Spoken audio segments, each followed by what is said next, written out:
Greetings brethren, Hausburger Donkey here. I wanted to give you a quick tutorial on how I do my movement trays for Oathmark, as in movement trays that don't have a lip, because I don't like movement trays with a lip. They ruin measurements and all that, and it always leads to discussions, and it's just unnecessary because we don't need lips. So what I'm using for mine is this stuff. It's magnet foil, two-part magnet foil. So you have one negative and then one positive. And there's several types of these. Usually the ones, these are already pre-cut. I'll put a link to a German online shop in the description. I know that's not going to help most of you, but it's one option. At least you can look up what the stuff looks like, and maybe you can find it in England as well. But they pre-cut this magnet foil to 25 by 25 or 20 by 20 squares, and you just sort of tear them apart, and then you have squares, and they are adhesive on one side, and then this also has an adhesive on the back. In this case, it's not wide enough because this is the corner of the sheet that they cut out, but that's fine. We'll just glue that down with super glue. And then the other kind is do I have the example? I'll show the example later. Yeah, and then this is what I put it on. I just take some MDF. This is 2mm thick, and I just take the correct measurements for Oathmark, which is 50 by 125 millimeters. That fits 2 rows of infantry or 1 row of cavalry. And that way your units are a bit more modular as well, because you don't have to have a big block or a small block. You can just add them on. I also have these strips of MDF in... Just give me a second. I have them in 25 by 125 for just 1 row, so I can make a unit of 15 and still have them on a sort of a modular base. And I also have these, which are 50 by 150, and that's for the large infantry, because they're the only ones that don't adhere to the same measurements. So that's like the only different ones you're going to need, is if you have trolls or giant spiders, something like that, they need slightly bigger ones. And all I did with these, by the way, is that you can see these are only black on one side, is I just primed them black with regular Chaos Black spray. It works, just don't overdo it. Do them very lightly from one side, then let them dry a little bit, and then do it from the other side, just so they don't warp. But they generally shouldn't warp. As you can see, this isn't warped. It's fine. Yeah, and then you put the one side of the foil onto the base. I guess I can actually demonstrate that. You pull off the little thing, and then you line it up carefully. Make sure that it runs along the length. Ah, great. I put it in the paint. That's lovely.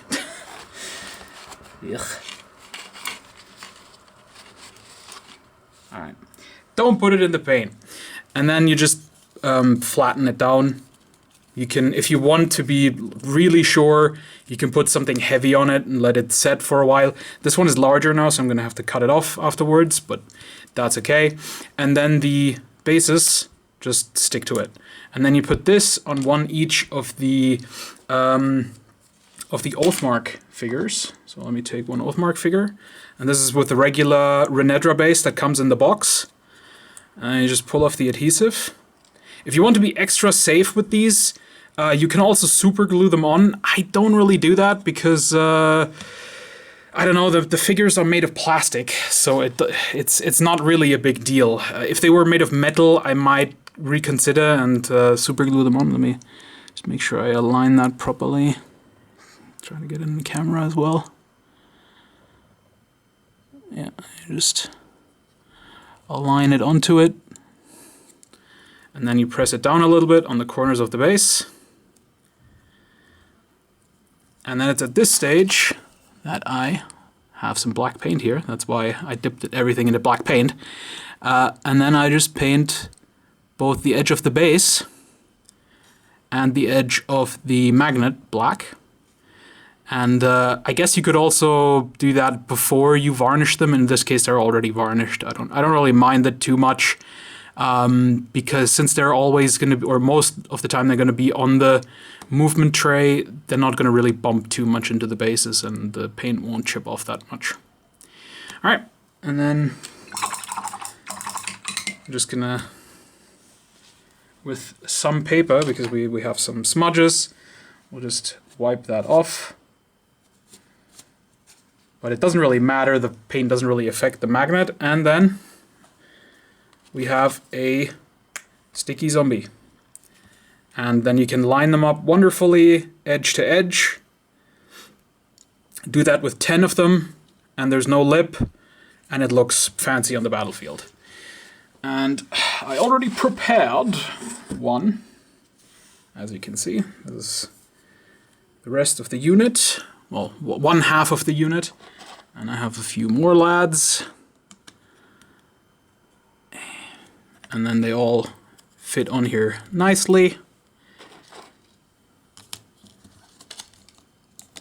And you can do 2 of these bases, put them behind each other, and you have a great unit that's easy to move on the battlefield. They won't fall off, as you can see. So that also makes them much easier to store, because you can just put them on the trays. You can put them into a box and just stack up the trays basically. And sure, they'll move around a little bit, but if you put some padding material on top, they won't fall around, and they're a lot more. It's a lot better than having hundreds of single miniatures in there. All right, that's really all there is to it. Yeah, and then because I sprayed it black underneath, it's also black from underneath, which looks a little bit better in my opinion. And I just still wanted to show you that this is the second kind of adhesive foil that you might get. It's this stuff here, this soft foil, is like a graphite foil, I think. And there are ones where both the negative and the positive are graphite foils, and then there's one where one side is basically just a really thin steel sheet.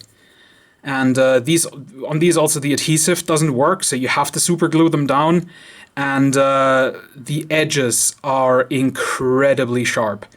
I trim them down around the corner with a knife, and then actually like this, sort of scrape them off to sort of get them edged with the MDF part, because otherwise you will cut your fingers on this, and I really don't like these. So I have a few of them, and I am going to use them because I have them, but I definitely prefer this foil. And for plastic figures, this is easily enough.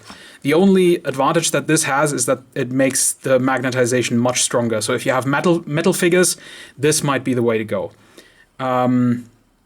Yeah, because otherwise, or just have an actual steel sheet that you put the adhesive bases on. That's fine too. But yeah, this is how you do them. It's actually really easy. It takes a little bit of preparation with all the MDF, and you have to obviously buy some MDF. But I think it looks great on the battlefield without the lip. It puts more emphasis on the actual basing that you do. And yeah, it works great. And you can take off your figures and then push several of these together for larger units. Have them nice and modular, but you don't have any, you don't get any cramps from moving figures one by one. All right, that's pretty much everything there is to this. And I'll see you again in the video where I show the completely finished unit. All right, take care, guys.